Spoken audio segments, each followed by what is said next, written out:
आप जो है नरेटिव के युद्ध में हैं, आप विमर्श के युद्ध में हैं। और सोचिए विमर्श का युद्ध कितना खतरनाक है कि इतने जल्दी स्प्रेड होता है।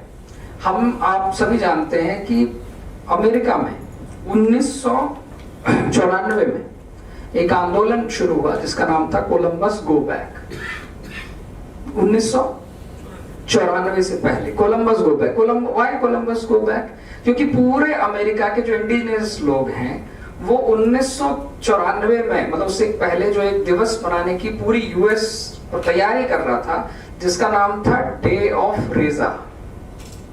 मतलब डे ऑफ रेजा मतलब इट्स स्पेनिश नेम, मतलब यूरोपियन रेस का दिन। अगर आप नक्शा उठाकर देखें, the new world was found by Columbus in 1492। तो 1492 से नैरेटिव चल रहा है कि अमेरिका के इंडिजिनस पीपल जो वहां के लोग हैं उनको किस तरह कन्वर्ट किया जाए। कन्वर्ट तो हो नहीं रहे, उन्होंने बहुत सारी चीजें वहां पर की। तो 1492 का जो मतलब लड़ाई है पूरी उत्तरी अमेरिका, दक्षिणी अमेरिका, न्यूजीलैंड, सिमिलरली न्यूजीलैंड और ऑस्ट्रेलिया में भी जो कैप्टन थॉमस कुक के विरोध में एक होता है और उनकी प्रतिमाएं तोड़ी जाती हैं। लेकिन भारत में इसका किस तरह से उपयोग हुआ आप देखकर नैरेटिव के युद्ध में आपको आश्चर्य होगा कि 1492 में कोलंबस कहाँ गया? अमेरिका गया। वहां 500 साल होते हैं तो उसके युद्ध के लिए विरोध होता है, लेकिन उस विरोध का उन्हें लगा कि ये विरोध पूरी दुनिया में जाएगा, हम कैसे करेंगे? तो उन्होंने एक नया दिवस सोचा जिसके लिए उन्होंने फ्लोट की वर्ल्ड इंडिजिनस पीपल्स डे, दुनिया के इंडिजिनस लोगों का दिन। तो पहले उन्होंने दिन क्या कहा था कि कोलंबस के आने का दिन वर्ल्ड इंडिजिनस पीपल्स डे। क्यों भाई? वो तो आया, उसने 90% इंडिजिनस लोगों को मार दिया। बट नैरेटिव का युद्ध देखिए कि उन्होंने देखा कि नहीं, ये तो इसका विरोध हो रहा है, तो कौन सा दिन दो? तो उन्होंने उसको ले जाके ओल्ड कैलेंडर में कन्वर्ट किया। There is a conversion between Gregorian calendar and other calendar. तो वो चाहते थे कि कोलंबस के दिन को ही मानना है, लेकिन उसको कन्वर्ट करो पीछे। तो वो ग्रेगोरियन कैलेंडर को जब आप बैक करते हो तो वो आता है 9 जून।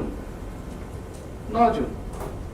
तो उन्होंने 9 जून को बोला कि 9 जून को चूंकि पहली बैठक हुई थी इसलिए 9 जून को वर्ल्ड इंडिजिनस पीपल। अब बाकी लोग अरे पहली बैठक हुई है दुनिया के लोगों के द्वारा, तो 9 जून को पहली बैठक हो गई। किसी ने देखा कि 9 जून को ही अमेरिका का सबसे बड़ा इंडिजिनस पीपल्स का युद्ध हुआ था जहां पे उसने समूल जनजाति कबूलों को खत्म किया था। उन्होंने उस दिन को आपका दिन दिया, मतलब इंडिजिनस पीपल्स डे दिया। See the narrative how strongly they believe. और अमेरिका में कन्वर्जन जो स्टार्ट होता है 25 दिसंबर से पहले, जो 25 दिसंबर जिसे आप बोलते हैं ना थैंक्स गिविंग और जो आता है, तो उस 25 दिसंबर से पहले जो कन्वर्जन स्टार्ट करने के लिए जो दिवस होता है that is the day 9th June, sorry 9 अगस्त, जून तो मैं करेक्ट में 9 अगस्त। तो 9 अगस्त, सितंबर, अक्टूबर, नवंबर, दिसंबर, इन 4 महीनों में वो कन्वर्ट। तो मैं कह रहा हूं कि वॉर कैसे है? तो उन्होंने ये दिवस दिया 1984 का, 1994 में डिक्लेयर किया, कोई मानने तैयार नहीं था। 2007 में उन्होंने इसका बकायदा रेफरेंडम कराया जिसे वर्ल्ड यूनाइटेड नेशन में, और भारत उसमें शामिल नहीं हुआ। भारत ने कहा भारत के सब लोग, हम सब भारतवासी, हम सब भारत माँ के लाल, भेदभाव का कहाँ सवाल? भारत में रहने वाले सब भारतीय हैं, ये भारत सरकार का इनपुट था। उसके बावजूद भारत ने कहा कि जो दुनिया में औपनिवेशिक ताकतें वहां के मूल निवासियों को कब्जा करके रखी, उनके लिए हम सहानुभूति में खड़े हुए। 2007 तक आप लोग किसी ने भी विश्व आदिवासी दिवस की महोत्सव की चर्चा भी नहीं सुनी होगी। आप याद करें 2007 में आप लोग कॉलेज में किसी ने सुना? नहीं सुना। 10 वर्ष के भीतर भारत के लगभग 151 जिलों में वर्ल्ड इंडिजिनस पीपल्स डे मनाया जाने लगा, जिसमें भारत के 20 जिले थे। तो मध्य प्रदेश के, छत्तीसगढ़ के, झारखंड के, उड़ीसा के, आंध्र प्रदेश के, महाराष्ट्र के, राजस्थान के, गुजरात के, पूरे भारत में एक मोमेंटम आ गया कि विश्व आदिवासी दिवस बनाना है। और अंडरलाइन क्या थी कि भारत के संविधान में जो अधिकार नहीं दिए वो अधिकार हमें यूएन ने दे दिए। यूएस की हाँ ही हाँ और यूएन की नो ही नो, वैसे ही है। तो यूएन ने दे दिए उस बात को। और आपको जानकर आश्चर्य होगा कि जब ये आंदोलन मनाया जाने लगा, इससे पहले पत्थलगड़ी भी किसी ने नहीं सुना था। इसके पीछे पीछे पत्थलगड़ी भी आ गया कि झारखंड में तकरीबन एक खूंटी जिला है, 160 लोगों को बंधक बना लिया गया। और जब पता चला कि वो जो बंधक बनाए थे उसमें एसपी से लेकर सबको बंधक बना लिया गया, और बाद में पता चला कि जो एरिया था उसमें अफीम की खेती हो रही है, उसको छुपाने के लिए पत्थलगड़ी मतलब कि बाहर के व्यक्ति को हम अंदर आने नहीं देंगे। तो ये फिर सब जगह पत्थलगड़ी सिस्टमैटिकली चालू होने लगी। फिर मध्य प्रदेश में ही कुछ सडनली कुछ युवा संगठन खड़े हो गए, वो संगठन मिलकर काम करने लगे। उस संगठनों से पूछा कि आप क्यों कर, तो बोले 2014 के बाद ही शुरू हुए। 14 के बाद ही क्यों शुरू हुए? सबके पीछे एक एजेंडा था। एजेंडा ये था कि मध्य प्रदेश, गुजरात, राजस्थान, झारखंड, छत्तीसगढ़, उड़ीसा, महाराष्ट्र, इनमें जनजाति समाज साइजेबल है और उसका एक वोटिंग पावर है। उस वोटिंग पावर को डिवाइड एट इंपीरिया करना है, डिवाइड एंड रूल करना है। तो आपको विमर्श खड़ा करो कि कुछ नहीं हुआ, कुछ नहीं हुआ, कुछ नहीं हुआ, पैसा कानून नहीं आया, पैसा कानून नहीं आया। 2003 में 300 रुपए स्कॉलरशिप थी मध्य प्रदेश की। कितनी? आज 3,500। कितनी है? 3,500। 2003 में छात्रावासों की जो सीटिंग क्षमता थी वो ज्यादा नहीं थी, 10-12 हजार के आसपास थी। आज सभी जानते हैं कि आज की रेट में लगभग अगर हम देखेंगे तो पूरे डिस्ट्रिक्ट्स को मिलाएंगे, लगभग if I am not wrong more than 4 lakh बच्चे या तो छात्रावासों में रह रहे हैं या तो फिर छात्रावासों की स्टाइफंड ले रहे हैं, मतलब वो किराए के मकान में रह रहा है। वो उससे पहले स्कूल नहीं थे, हाई स्कूल नहीं थे, सारी चीजें हम कर रहे हैं, लेकिन विमर्श क्या बनाया जा रहा है कि आपके लिए तो कुछ नहीं किया गया।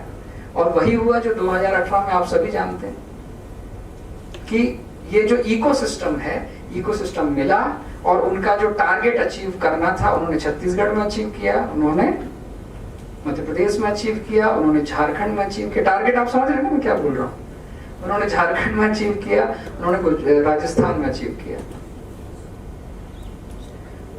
आंध्र प्रदेश में बहुत, मतलब उनका टारगेट वही है जो वो करते आए हैं, लेकिन ट्राइबल वोट्स को इस तरह से किस तरह से एक तरह से अपने हाथ में कैप्चर करना। अब जब हमने लगभग दोबारा जब वापस हम आए और हमने जो एक एग्रेसिव पॉलिसी अपनाई है, मैं जस्ट कंक्लूड करता हूं कि हमने एक एग्रेसिव पॉलिसी जो अपनाई है, उस एग्रेसिव पॉलिसी में बहुत सारी चीजें आपके ध्यान में आई होंगी। हमने बोला हम एग्रेसिवली काम करेंगे। हम एग्रेसिवली क्या, एग्रेसिव पॉलिसी क्या? माननीय अमित शाह जी आए, हमने 18 घोषणाएं की, जो कुछ भी था, वनाधिकार, पैसा, सारी चीजें हमने घोषणाएं। जो टॉपिक है हमारा opportunity, solutions and problems. Problem क्या थी कि ट्राइबल आइडेंटिटी खराब करो, उसके साथ कुछ नहीं हुआ, आजादी के साथ कुछ नहीं हुआ, ये सब बताओ, और जो वो है उसको अचीव करो। हमने क्या किया? अमित शाह जी आए, 18 सितंबर राजा शंकर शाह रघुनाथ शाह की बलिदान दिवस के दिन हमने 18 घोषणाएं की, विच इंक्लूड एवरीथिंग, जो कुछ आप सोच सकते हैं कि जनजातियों के विकास के लिए हमने वो किया। मैं आपको उंगलियों में गिनाता हूँ, ये 9 महीने के अंदर 18 सितंबर को राजा शंकर शाह रघुनाथ शाह अमित शाह जी आए और तब उन्होंने वो घोषणाएं की। सितंबर के बाद आता है 5 अक्टूबर, रानी दुर्गावती का जन्मदिन। 5 अक्टूबर को हमने झाबुआ में उसमें से 3 घोषणाएं इंप्लीमेंट कर दी। तो दूसरा हुआ झाबुआ में 5 अक्टूबर। फिर अक्टूबर के बाद नवंबर में 15 नवंबर, आपको डेट याद है? भोपाल में पूरे प्रदेश के 2.5 लाख आदिवासी आए और डंके की चोट पर हमने कहा कि देश के 75वें वर्ष के आंदोलन में जनजातियों ने जो स्वाधीनता संग्राम में योगदान दिया है उसका स्मरण करते हुए देश के सभी लोगों को 1 दिन की छुट्टी मिलनी चाहिए। भारत के 75 वर्ष के इतिहास के बाद 15 नवंबर भारत के देश में एक छुट्टी है। किसके नाम पर? बिरसा मुंडा के नाम पर। ये थी अस्मिता का प्रश्न, पहचान का प्रश्न। हमने पहचान खड़ी की, 15 नवंबर। फिर 4 दिसंबर टंट्या मामा, जिसको सब मामा बोलते हैं, उनके लिए हमने गौरव यात्रा निकाली कि भारत मध्य प्रदेश का गौरव कौन है। टंट्या मामा गौरव यात्रा लगभग 1200 किलोमीटर तक चली, जिसमें 6.5 लाख लोगों ने फूल के दान दिए। और जब गौरव यात्रा आई इंदौर के नेहरू स्टेडियम में, तो नेहरू स्टेडियम की क्षमता 1 लाख थी। स्वतः स्फूर्त लोग आए और 25,000 लोग चूंकि अंदर नहीं आ पाए, तो टंट्या मामा के यात्रा की स्मृति में स्टेडियम के बाहर ही नाच रहे थे। वहां के एक राजनेता कहते हैं कि जिसने इंदौर का स्टेडियम, नेहरू स्टेडियम भर लिया, वो बड़ा आदमी है। तो ट्राइबल ने इतिहास में बिना किसी उसके 1,25,000 लोग बाहर आए, जहां पे उनको टंट्या मामा का पोस्टर लिखा उसके ऊपर फूल चढ़ाए। हम नैरेटिव की बात कर रहे हैं, हम आस्था खड़ी कर रहे हैं। फिर 4 दिसंबर के बाद आपको याद होगा कितनी चीजें हुई। आपको मैं नाम दे दूं, आप इसी प्रदेश के, मैंने टैगलाइन लिखी तो कई लोगों ने कहा भोपाल की आखिरी हिंदू रानी के नाम पर देश का सबसे बड़ा पीपीपी मोड का रेलवे स्टेशन नामांकित किया गया 15 नवंबर। हम नैरेटिव की बात कर रहे हैं। दैट वाज द नैरेटिव कि ट्राइबल 21% देश में, भोपाल का केंद्र। तो अब उनका नैरेटिव बदल गया कि उन्होंने क्या किया था। संजय गांधी, इंदिरा गांधी, राजीव गांधी, जो व्यक्ति चौथा सेमेस्टर भी नहीं पास कर पाया, उसके नाम पर मुझे डिग्री मिली, शर्म आती है। नैरेटिव। तो हमारा नैरेटिव ये है, रानी दुर्गावती विश्वविद्यालय से 8 जिले तोड़कर एक नया जिला सोचा था कि पता नहीं हो सकता किसी कौन सी उसका नाम मिलता। हमें मौका मिला, हमने उसका नाम रखा राजा शंकर शाह छिंदवाड़ा विश्वविद्यालय। राजा मतलब R, शंकर मतलब S और शाह मतलब।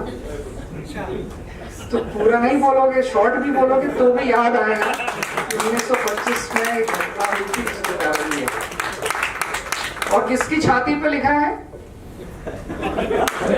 किसकी छाती पे लिखा है? छिंदवाड़ा की छाती। ठीक है, तो छिंदवाड़ा की छाती और भी बहुत से काम किए। इंदौर का सबसे बड़ा चौराहा जो है भंवर कुआं चौराहा, उसका नाम टंट्या मामा के नाम पर किया। इंदौर का ISBT जो है बस स्टैंड, उसका नाम टंट्या मामा के नाम पर किया। इंदौर में 25 करोड़ की उससे योजना से हमने वो बनाया।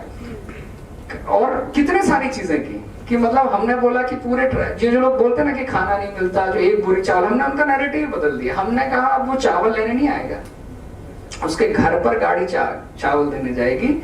हमने पूरे प्रदेश के 89 ब्लॉक में 500 गाड़ियां थी जिसकी कीमत 8-8 लाख रुपए है, और वो सारी गाड़ी ट्राइबल चला रहे हैं और ट्राइबल के घर तक राशन दे रहे हैं। जो लोग एक बोरी चावल देकर करते हैं उनके विमर्श तोड़ने, और ऐसी बहुत सी चीजें हैं। मतलब वनों के अधिकार, अब वो उनके पास मुद्दे नहीं बचे। लगातार जुड़े रहने के लिए आयुक्त को सब्सक्राइब जरूर करें।